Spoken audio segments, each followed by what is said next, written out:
თბილისის საერთაშორისო აეროპორტმა მეხუთე მემილიონემ გზავს უმასპინძლა. ეს ქვეყნის სამოქალაქო ავიაციის ისტორიაში უპრეცედენტო შემთხვევაა. მეხუთე მემილიონემ გზავრი საფრანგეთის მოქალაქე პიერ ბარეტი აღმოჩნდა, რომელიც თბილისიდან პარიზში გაფრინდა. ტავ-ჯორჯია მის სიმბოლური საჩუქრებით დააჯილდოვა. კომპანიის ინფორმაციით, მიმდინარე წელი ორივე აეროპორტისთვის რეკორდულია. პროგნოზით 2025 წლის ბოლოს თბილისსა და ბათუმის აეროპორტები 6.600.000 მგზავრს მოემსახურება. 11 თვეში კი მგზავრთა კადი თბილისში 13%-ით, ბათუმში კი 30%-ით გაიზარდა, ხოლო საერთო რაოდენობამ 6.100.000 გადააჭარბა.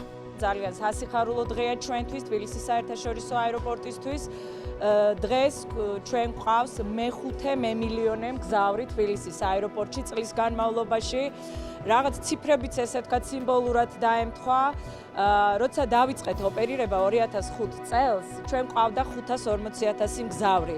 2025 წელს ჩვენ გვყავს 5 მილიონი და ჩავხურავთ წელს 5.400.000 მგზავრით და 2025 წლის 5 დეკემბერს მეხუთე მემილიონე მგზავრი. საფრანგეთიდან ვარ. და ეს ჩემი პირველი ვიზიტია საქართველოში, თბილისში. ძალიან სასიამოვნო იყო ძველი თბილისის აღმოჩენა და ის თბილი მიღებაც, რაც ხალხისგან იგრძნობოდა. ძალიან მოგვეწონა ადგილობრივი საჭმელი და ღვინოებით. საფრანგეთშიც ვაწარმოებთ ღვინოს, მაგრამ აქ მართლაც იგრძნობა ღვინის უძველესი ტრადიცია და ისტორია. აეროპორტში ყველგან კამერები რომ დავინახე, ვიფიქრე ალბათ მინისტრი მოვიდო და ამ პრეზიდენტი. ძალიან მადლიერი ვარ თქვენი აი ასეთი დახვედრისთვის.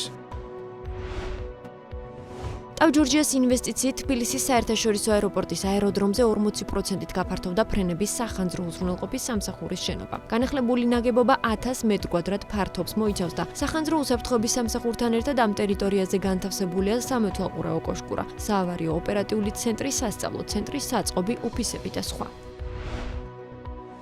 ავიაინდუსტრიის გიგანტმა Airbus-მა 6000-მდე თვითმფრინავი გამოიხმო. კომპანიის განცხადებით დაუყოვნებლივი ტექნიკური განახლება ესაჭიროება A320 სერიის ყველა თვითმფრინავს, რომელიც მსოფლიოში ყველაზე მოთხოვნადი მოდელია.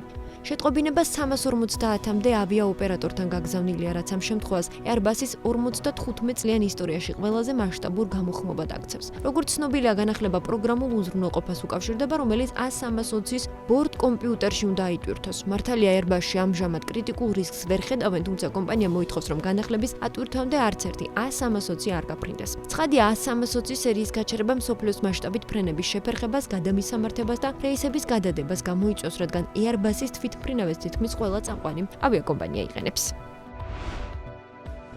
Etihad Airways და Vietnam Airlines-ი პარტნიორობას აფართოებენ. ახალი შეთანხმების მიხედვით, Etihad-ის მგზავრებისთვის მარტივდება წვდომა ვიეტნამის ძირითად ქალაქებსა და პოპულარულ აზიურ მიმართულებებზე. მათ შეუძლიათ იმგზავრონ ერთი ბილეთით გაერთიანებული რეგისტრაციითა და ბარგის მომსახურებით. Vietnam Airlines-ის მგზავრებს კი ეტაპობრივად გაიხსნებათ წვდომა აბუ-დაბის გავლით 6 ახალ მიმართულებაზე, ახლო აღმოსავლეთში, ევროპასა და აფრიკაში. ესენი ათენი, ადის აბება, ბაჰრეინი, მასკატი, კაირო და სტამბოლი. ავიაკომპანიების ხელმძღვანელების თქმით, ეს თანამშრომლობა აუმჯობესებს მგზავრების კომფორტს, აღრმავებს ეკონომიკურ კავშირს და ქმნის ახალ ტურისტულ შესაძლებლობებს ვიეტნამსა და არაბთა გაერთიანებულ საამიროებს შორის.